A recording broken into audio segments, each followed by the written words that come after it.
Welcome back, Hunters. I'm Duncan E. Deep, and today I want to take us through our second and last beginner's guide.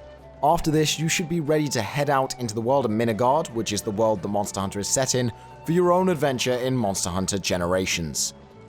Today, we're going to be covering all the basics of big monster hunting.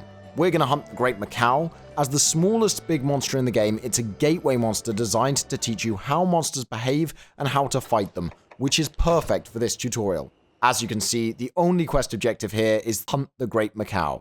Since this is a low-rank quest, the Great Macaw is the only monster that will be present in this quest, other than small creatures like the regular macaws we fought before. I've decided to use the Striker Sword and Shield as my weapon and style combination here. It's very simple on the surface, so it should be easy for you to understand as I run you through monster mechanics as opposed to weapon mechanics. It's a little off topic, but I would like to mention that while this is a simple weapon to use, it's just as difficult as any other to master, and in the hands of a pro can be one of the most devastatingly powerful combinations in the game. At the beginning of any big hunt, you should head to the blue chest and grab any and all supplies provided. Since this is a quest designed for multiplayer, the box is full of extra supplies, which I am going to grab. You won't get quite this many in offline hunts, and remember, if you're hunting with friends, you have to share these supplies. It's also important to note that I chose not to bring my Palikas along. I would advise that you bring two as a beginner, and I'm not bringing them because I think I'm good enough. I'm doing it in order to make getting the footage easier because they won't be distracted by my cats. Once you've grabbed your supplies, the first order of business is to find the monster. Once you get a little more experience with the game, you will learn where they spawn, but there's nothing wrong with having to search the map. It will also help you learn the different areas. Right, now that we've found this beast, we're going to lock onto him. You can do that by clicking this button on the bottom screen. This will set it so that every time you press L, the camera will be aimed at the monster. This is incredibly useful, and it should help you keep track of your prey. Now that we can track him in the zone, we also need to be able to track him throughout the map, as monsters can move zones just like hunters can. We do this by using a really handy item called a paintball. If we throw it at him, he'll be marked on the map, allowing us to track his movements for 5 to 6 minutes. That's enough about tracking him and keeping track of him. Now it's time to fight. I'm going to stay away from weapon specifics as much as possible. Every weapon is different, and you should watch weapon-specific guides to learn how to use yours. The one thing I will quickly mention is the oils I'm using. These are unique to the Sword and Shield and will provide buffs, and I will go into more detail later, but the red oil that I'm using right now boosts your chances of a critical hit by increasing your affinity, which is the name of crit chance in this game. Every weapon has a different sharpness. For example, the maximum sharpness on this weapon is yellow. As you attack the monster and do damage, you will also reduce the sharpness of your weapon, and when it drops a stage, you will start doing decreased damage and risk bouncing off of the monster. If you bounce, you will stumble back, leaving yourself open to a devastating counterattack from the monster, so it's a good idea to sharpen your weapon whenever it drops a stage. A good way to do this is to hide behind obstacles, allowing you to sharpen without risking the monster hitting you, because it would have to run all the way around the obstacle in the time it takes you to sharpen your weapon. Every monster has a significant repertoire of attacks that it can use on you. The difference between a pro hunter and a new hunter is being able to spot which move the monster is going to use next.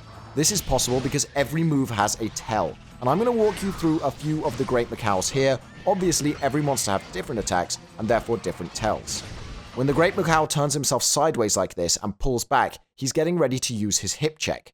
This attack has a very large hitbox, and the best way to avoid it is to roll sideways with a dodge out of the way of the attack, ready to punish as the Great Macaw regains his balance. Weapons with large shields can also easily block this attack and then punish. Many of the Great Macaw's attacks are initiated while it's reared up on its tail like this. If it rattles its head and pushes forwards, it's getting ready to do a double swipe. This hitbox is entirely in front of the Great Macaw, and it leaves its back completely open to attacks for damage.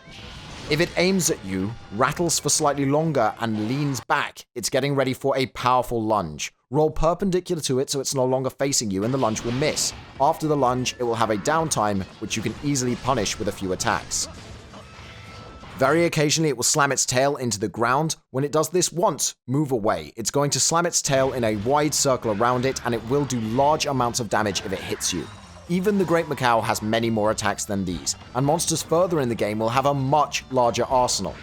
In your first encounter with each monster, you should focus on observing it and learning its attack patterns. This will be much more effective than charging in without knowledge and getting yourself killed. Trust me, I've done it enough times. So now that you know how important it is to learn a large monster's attack patterns, there are several other things you will need to master in order to hunt efficiently. One is making the monster flinch. Every part of the monster takes damage separately.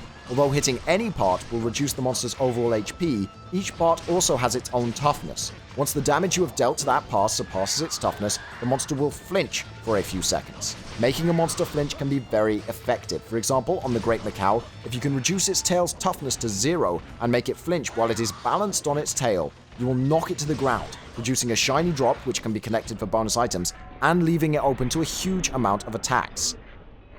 Parts of most monsters can also be broken if you reduce that part's toughness to 0 and make it flinch multiple times.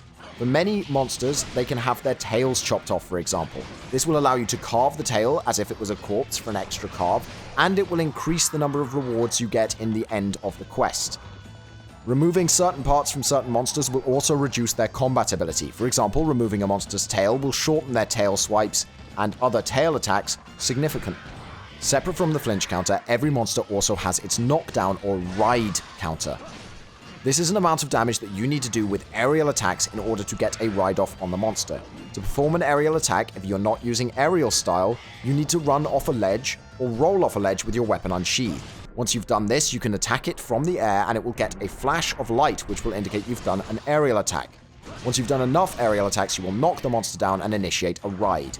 To complete a ride, hold R and press A when the head is green on the bar.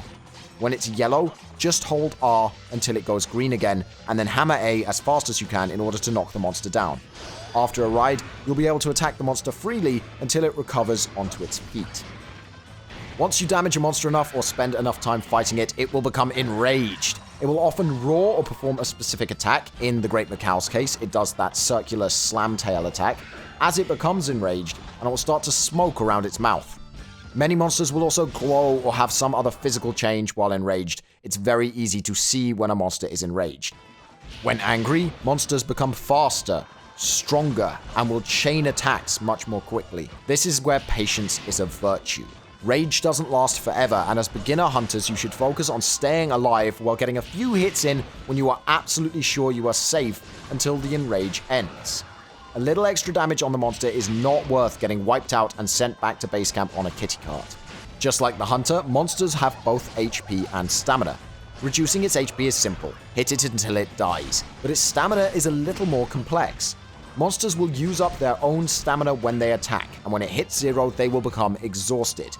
This is the opposite of enraged. They will lose the ability to use certain attacks, become sluggish, spend extended periods of time standing in place doing nothing, and just be much less threatening in general. This is your chance to unleash the beast and get in a huge amount of damage very, very quickly. Be careful though, even when exhausted, monsters can still take away a significant chunk of your health with a single hit. Some attacks the hunter can perform will actually also drain a monster's stamina. This is something that is generally limited to the blunt weapons like the hammer or the hunting horn. Any blunt hit will drain a little of a monster's stamina. You can also drain a monster's stamina by using the blue oil on a sword and shield, yet another boon to this incredibly versatile weapon. Monsters will recover their stamina by eating or entering rage mode.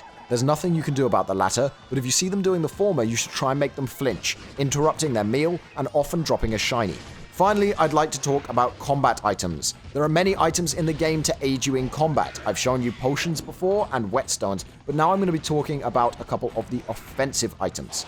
First up, we have the flash bomb. If you throw this in front of a monster, it will temporarily blind it, reducing its ability to target you and causing it to attack randomly. This is a good time to sharpen your weapon, heal, or use other combat items. Next, I'm going to talk about traps. Traps will temporarily hold a monster in place and make it helpless. They take a while to set up, but once they're ready, you can lure a monster into them and put them in a position which allows you to unleash massive damage. They will eventually wriggle free, but it's a nice way to take off a chunk of their HP, especially in multiplayer hunts. Once you've reduced a monster's health low enough, it will start to show signs of being close to death. Many monsters do this by limping. As you can see, the Great Macaw is retreating with a limp. This means he's almost dead. Most monsters will flee and attempt to sleep to recover health. Track them to their nest and wake them up, then kill them with a few more good attacks. Once the monster's dead, you can carve out your rewards. As you can see, the Great Macaw has 3 carves. You will also get monster parts in the reward screen after the quest. I hope this helped you learn the basics of big monster hunting, guys. Next up, we will be talking about advanced techniques. But for now, get out there and hunt.